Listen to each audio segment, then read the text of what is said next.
মিলাদুন্নবী মাহফিলে এক হুজুর হাদিস থেকে প্রমাণ দেন মিলাদুন্নবী আছে, আর বাকি সব বেদাত। আবার সিরাতুন্নবী মাহফিলে আরেক হুজুর এসে প্রমাণ দেন তারটা সঠিক, বাকি সব বেদাত।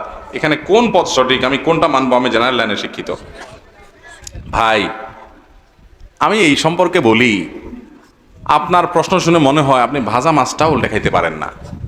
আপনি এত সোজা সরল মানুষ যে হুজুররা একজন আপনারা হাইকোর্ট দেখায়, আরেকজন সুপ্রিম কোর্ট দেখায়, আপনি কোন দিকে যাবেন কুল পাচ্ছেন না। আপনি জেনারেল শিক্ষিত মানুষ, আপনি কোরআন হাদিস সম্পর্কে আপনার ধারণা নাই। হুজুররা আপনারা একজন একদিক বলে, এই জন্য আপনি এখন দিশেহারা, আপনি বিরক্ত, আপনার মেজাজ গরম, হুজুররা এত রকম কথা বলে কেন? বাহ, এটা আল্লাহরে যা বলিয়েন কিয়ামতের দিন, আল্লাহ আমার কি দোষ? এই মৌলবীরা একটা একদিকে টানছে, আমি কোন দিক যাব? মায়ের একটাও নিচে হবে না। আল্লাহ বলবে দুনিয়ার সব ঠিকই বুঝছো, শুধু ইসলামটার বেলা আসলে হুজুরদের দৌড় দিয়া বলছে, হ্যাঁ হুজুররা একটা বলে, আমি কোনটা করব?